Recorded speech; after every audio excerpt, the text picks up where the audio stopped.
बहुत सर्दी में सर्दी का ठंड का मार। कश्मीर में तरुण गोगोई उसकी पत्नी मीना रहते थे। तरुण गोगोई गांव में सेब बेचता था और उससे मिलने वाले पैसे से अपना घर परिवार चलाता था। वो एक गरीब कॉलोनी में रहता था। वहां पर बहुत ज्यादा ठंडी पड़ती थी, इसी कारण वो सब लोग वहां आग जलाकर सेकते रहते थे।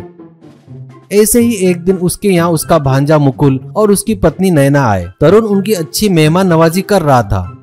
तभी एक शाम तरुण अपनी पत्नी से, देख, इनकी अभी अभी शादी हुई है और इसे पीने का बहुत शौक है। शादी किए तो पीना छोड़ देगा करके शादी कर दी है इसकी। शायद इसे बर्दाश्त नहीं हो रहा है, इसलिए यहाँ पर आ गया। 2-4 दिन उस बच्ची को पता नहीं चलना चाहिए। ऐसे मैनेज कर, समझ गई ना? एक बार वो लोग यहाँ से चले गए तो उनका उन लोग देख लेंगे। मीना, हाँ क्या? इतने दिनों से मैंने ध्यान नहीं दिया इस बात पर, लेकिन ऐसे धोखे से शादी करवाना गलत है ना जी। यह सब तो ठीक है, लेकिन 2 दिनों से ठंडी बहुत ज्यादा है, ओढ़ने के लिए रजाई भी नहीं है। आप आते वक्त लेके आना। तरुण, ठीक है, शाम को आते वक्त लेके आता हूँ, पर थोड़ा उस बच्ची को पूछकर कुछ चाहिए बोले तो बाजार लेकर जा और उसके पीने के बारे में थोड़ा संभाल ले, ऐसा कहता है। मीना ठीक है कहती है।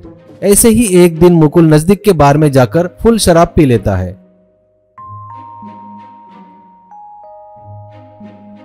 शाम को तरुण घर आ रहा था, तब उसे बार के पास मुकुल दिखता है तो उसे वो बहुत गाली देता है और सुनाता है और घर पर लेके आता है। अब घर के आगे आग जलाकर मीना नैना के साथ आजू बाजू के लोग बैठे थे, आग सेक रहे थे।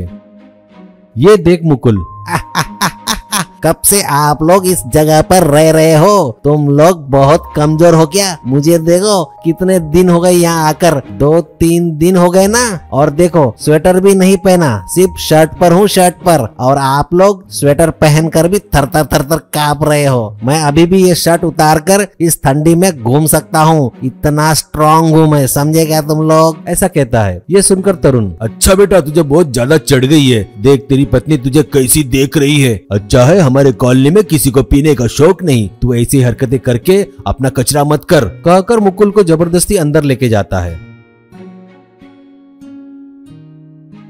अगले दिन मुकुल फिर बाहर स्वेटर पहनकर निकलता है और थरथर कांपता है। ये देख उसकी पत्नी नैना, ये क्या है जी? कल रात में तो बड़े हीरो बन रहे थे और अभी कांप रहे हो। लेकिन एक बात बोलूं, आप रात में जो डायलॉग मारे थे ना सबके सामने, मुझे तो आप हीरो जैसे लग रहे थे। ये सुन मुकुल मन ही मन में, इतने दिनों में मेरी पत्नी मुझे मेरे अंदर बैठे मल्लार को हीरो जैसा देखी। आज शाम को इसी खुशी में एक ट्रीट देकर सबको दारू का स्वाद चखाना पड़ेगा, इन सबको हीरो बनाना पड़ेगा।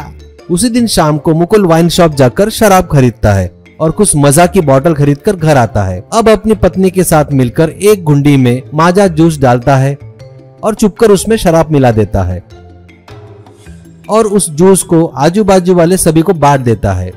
इससे उनको धीरे धीरे नशा होने लगा और वो लोग सब औरतें आदमी मिलकर डांस करने लगे। कुछ देर बाद रात में तरुण आता है और उन सभी को नाचते हुए देख उसको झटका लगता है और वो जाकर मुकुल से पूछता है, क्या हुआ रे भाई, इन्हें ये ऐसा क्यों कर रहे हैं? मुकुल, जीजा जी देखे क्या, तुम्हारे गांव की ठंडी को मैंने भगा दिया। देखो कैसे लोग नाच रहे हैं जीजा जी। कल से देखो सब लोग बोलेंगे हमको वही जूस होना करके। और जीजा जी आपके लिए भी 2 जूस के ग्लास छुपा कर रखा हूँ, जल्दी तैयार हो जाओ, कल से हमें ठंड नहीं सताएगी जीजा जी। रोज जाना वाइन शॉप से दारू लाना, जूस मिलाना और पीना, बस ठंडी क्या करेगी जीजा जी आपको। ये सुनकर तरुण, अरे बेवकूफ बैल कहीं के, जूस बोल रहा है तू? जूस में क्या शराब मिलाया तूने? मुकुल, अरे मिलाया ना जीजा जी, थोड़ा सा मिलाया, सबको पिलाया, गरम कर दिया जीजा जी। देखो इतनी ठंडी में कैसे नाच रहे हैं, एंजॉय कर रहे हैं। लेडीज तो देखो कैसी नाच रही है। तरुण, अरे बेवकूफ, तुझे घर में आने दिया तो तूने मेरी पत्नी, तेरी पत्नी, यहाँ सभी को पिला दिया क्या रे? मैं तुझे बचाने की सोच रहा था, इससे तूने पूरा सत्यानाश कर दिया मल्लार कहीं के। अब मैं तुझे 1 मिनट भी यहाँ पर नहीं रहने दे सकता, निकल यहाँ से। ऐसा कहकर उसे घर के अंदर लेकर जाकर जम के धुलाई करता है और अगले दिन सुबह में किसी के देखने से पहले ही उन दोनों को वहाँ से भेज देता है।